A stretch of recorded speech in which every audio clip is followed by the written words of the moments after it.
Hey everyone, Jason Franks with Games for Gaijin back for Tokyo Game Market 2018 Spring Day 2.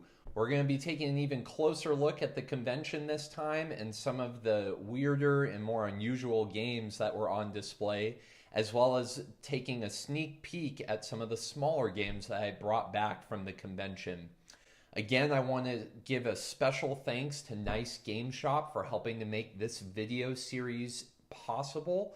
If you are at all interested in the games that I'm featuring from Tokyo Game Market, Japanese board games, or games from all across Asia, please make sure to check out the link in the description block below for Nice Game Shop. All right, what are we waiting for? Let's go check out Tokyo Game Market Day 2.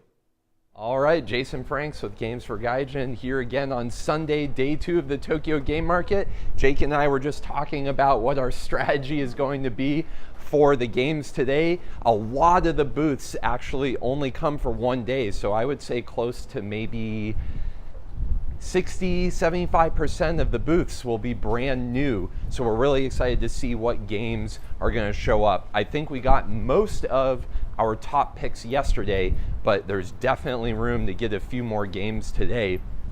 Crowds look a little lighter, but we're showing up a little bit later, so we'll see what it looks like inside. I know a lot of the big stars of day 1 sold out, and so a lot of booths are bringing their backup stock to sell today. So I imagine it's already 11 a.m. The rush may already be over, and those games could be gone.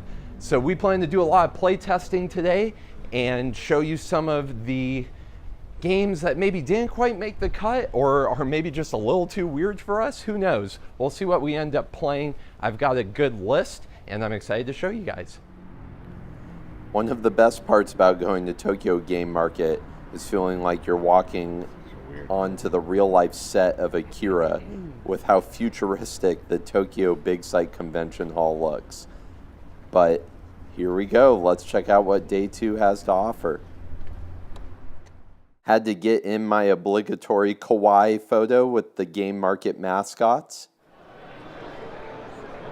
Our favorite American expat in Tokyo, Jordan Draper from Dark Flight Games, reviewing his Tokyo series that just finished its Kickstarter with Eric Martin from Board Game Geek. Glad to see unique, unusual, and awesomely designed games about life in Tokyo get lots of press and coverage at Tokyo Game Market. And thanks to Board Game Geek for covering this convention. This is Paper Tales, which was recently repackaged and redistributed in a new edition. It still does not have English rules included, but you can download the English rules online. It's a multiplayer RPG character-driven game. Hard to describe, but I definitely recommend looking into it on Board Game Geek. Let's take a look at the cover of the game because there's some great art on it. Those are many of the characters that you can use in Paper Tales. Thanks to N Games for bringing this to Tokyo Game Market. So I'm here in the A booths on Sunday checking out a promo for a game called the Surround Undead, which seems to use little figurines in possibly an area control game. It doesn't look like there's too much Japanese on the components, so this could be definitely a game to look forward to when it debuts this summer. They've got a board game for it, and I love the cartoony art, so I'll have to keep my eye out for this one. Here's a great example of some of the funky, abstract tactical games coming out of Japan. This is a card stacking game where each of the cards have cutouts in them, like a badge you would use to enter a building, and the goal is to try to balance the cards on those corners. Here's the game Giant Hobby is showing at Tokyo Game Market this spring. It's called Dorasure. It's a miniatures-driven game where everybody looks to have an asymmetric starting character and individual player sheet. A lot of Japanese on the components, but I've heard word there might be an English version in the works. It definitely scratches that fantasy anime JRPG itch. At the Giant Hobby booth, this very cool looking game, Sargassa Reborn. I'm getting some real heavy metal, or for those comic book fans out there, Space Riders vibe from this box cover. After picking up Monster Empire yesterday, I had to get one more photo at the Freaky Design booth. As you can see, Western games definitely get their fair share of publicity, with Anachrony, which I've definitely had my eyes on lately, getting its own table for playtesting here at Tokyo Game Market. I don't know what this game is, but I love it. It looks like tic-tac-toe with goofy slime monsters. So awesome. Nothing like a little wood-cutting Jenga to start your board game morning. Careful! Oh! Oshi! Normal size Ubongo. People size Ubongo. You gotta hand it to the Japanese. They definitely know how to make a display to get you interested in the game. Credit to the Japanese for making board gaming accessible and friendly to children. Sunday at the Tokyo Game Market is focused on bringing board games into the household and bringing the family together around the table. So absolutely just a great atmosphere here today. Free flyer table where you can grab any of the ads for any of the games that have been at this year's game market. There's Tokyo Sidekick, which I refrained from purchasing due to the language barrier, as well as the price. There's Blade Rondo, which sold out very quickly. Some Beluga, and many other games. This game is also just gigantic, which is another reason I didn't buy it. Tokyo Sidekick may be the game I end up regretting not buying the most, but there was just too much Japanese on the components. All I can hope for is an English version in the future. This is a board game about crabs, and it comes in a styrofoam cooling container. And look at all of those components and plastic crabs. This is crazy. The crab game ended up being a tower defense style game, so this is one that I'm actually much more interested in playing now that I know the mechanic. One of the best laugh out loud moments of Game Market Day 2 was finding who moved my underpants. You just can't make up art in a game like this. I know most people hate math, but this game looks very interesting to me. You have to match the dice with the math operations. Day 2 had a much larger section for tabletop RPGs, board game accessories, and fantasy paraphernalia. Here you see the pretty large steampunk section they had. Second day in a row that the largest lines are for the Western board game distributors. I guess it makes sense. I'm here super excited for Japanese games because I can't find them. They're here for Western games because they can't find them. Zombie Master is a great example of a small independent distributor hand-making all the components and boxing everything together on their own. This was an odd chess-style game where every turn you moved one of your zombies and turned one of your opponent's zombies to face a different direction. Logi Games, another independent designer, putting out several of his logic-themed board games, very high-quality components. The phenomenal art in these games from Pixis publishers really gave off a Mysterium abstract vibe. Ano Kumo, or That Cloud, is literally a game where you ask people what they think of different clouds. This is a tile laying game featuring ants in an anthill trying to burrow from the larva cave to the victory destination. But every tile you lay, the connecting tunnels have to add up to 10. Here's a quick peek at Koroura from Protocraft publishers, their dice tank chess style game. Here's Phantom Lab Games. You may remember them from my second video covering Frogstack. They were debuting their new tile-laying game, Eureka. Oink Games had one of the large 8 main booths in the center of the convention hall. Not only were they selling almost their entire library of games, but lots of really cool board game accessories, t-shirts, and just really fun stuff. I definitely way overpaid for a t-shirt for Deep Sea Adventure, but I love the game and I love the company. They were also debuting their new game Money Bags, which I picked up and will be reviewing soon, where you steal coins from other players, as well as their Osaka Game Market debut, which was a dexterity game.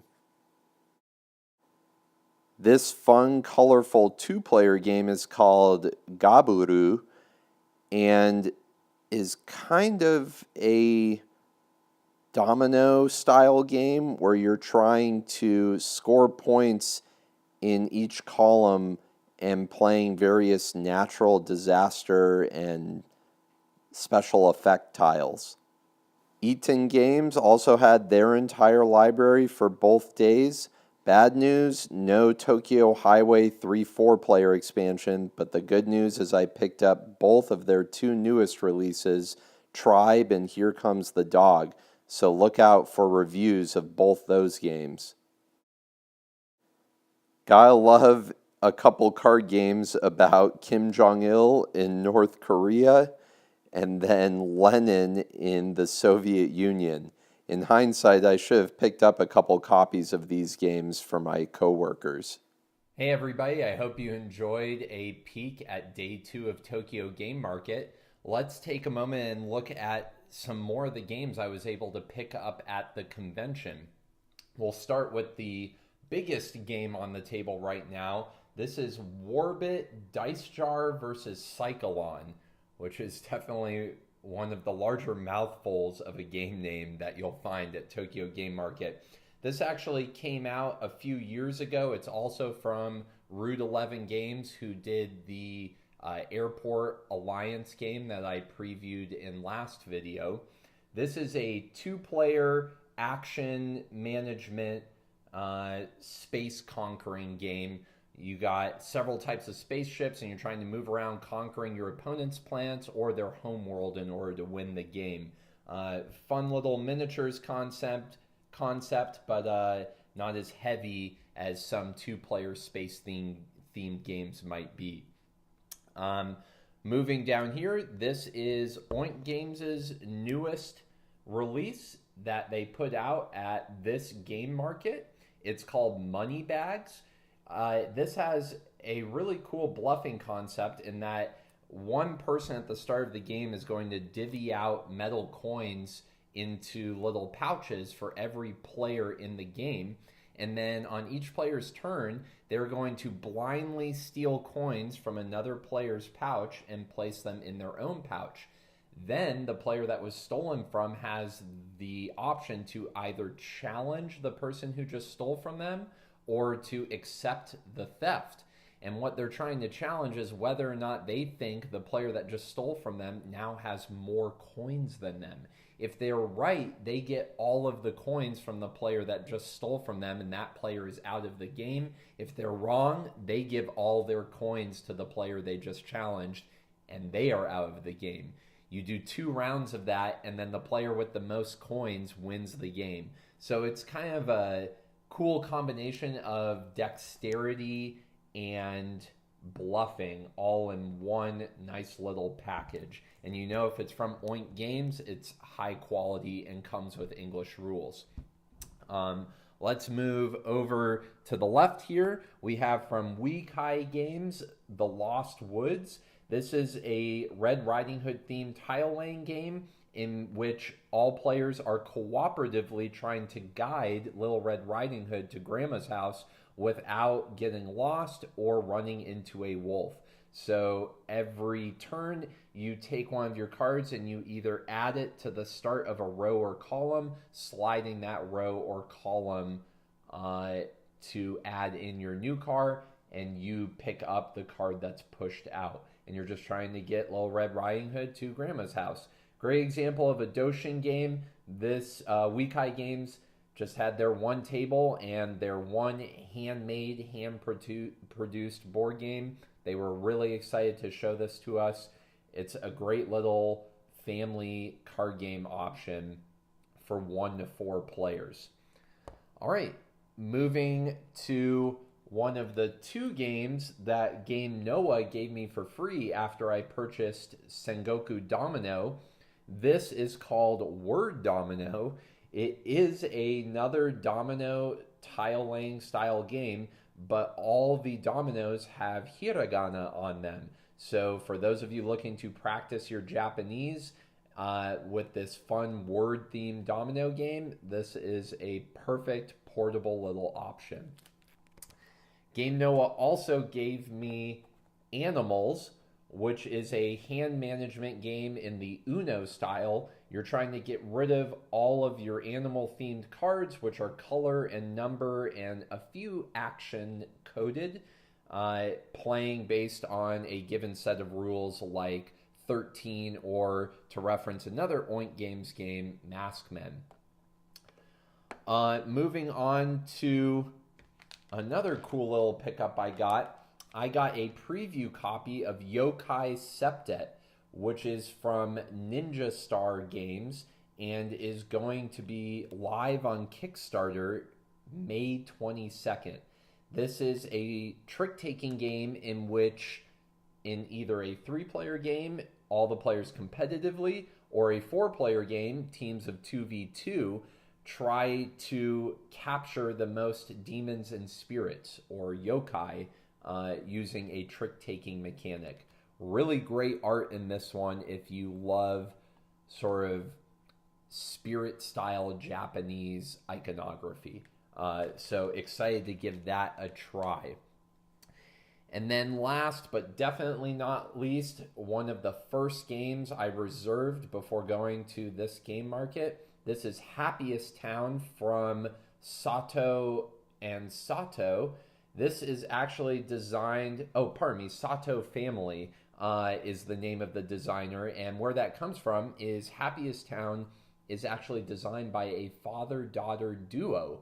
So you may have heard this mentioned in Eric Marin's Tokyo Game Market overview video that he just put up. This is one of the 2 games that was designed by father-daughter duos.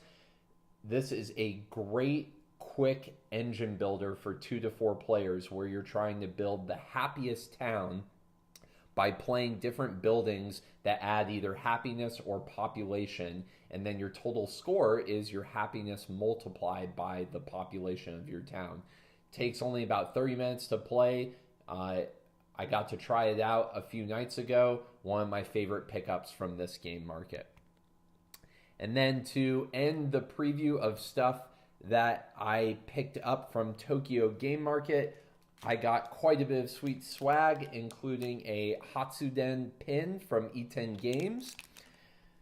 I got acrylic chips for Shinobi Empire. That was one of my big complaints about Shinobi Empire, was that the color ninja markers were too thin and a little too difficult to use. So I got a free set of acrylic chips from Freaky Design.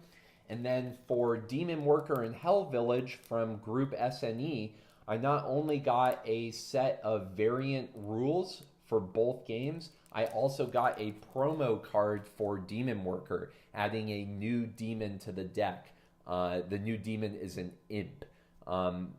So just adds a little more variety to that game.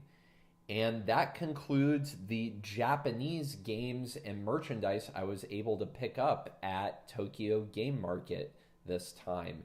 I am going to do one more video down the road featuring all the Taiwanese board games that I picked up at Tokyo Game Market. So that'll give you a look at, I think it's 8 more games from Taiwan designers that I brought home from this year's convention. So really excited to show you those. Be sure to check out that video, and hopefully some of these Japanese games look interesting enough for you to pick up. Thanks. Well, that was Tokyo Game Market Day 2. I hope you enjoyed coverage of the show as well as all of the games that I gave you a sneak preview for. Again, stay tuned for all of these special review videos that I'm going to be doing for the best games that I picked up at Tokyo Game Market 2018 spring. Please make sure to like my videos, subscribe to Games for Gaijin, and share this awesome resource with all of your board game groups. Until next time, I'm Jason Franks with Games for Gaijin.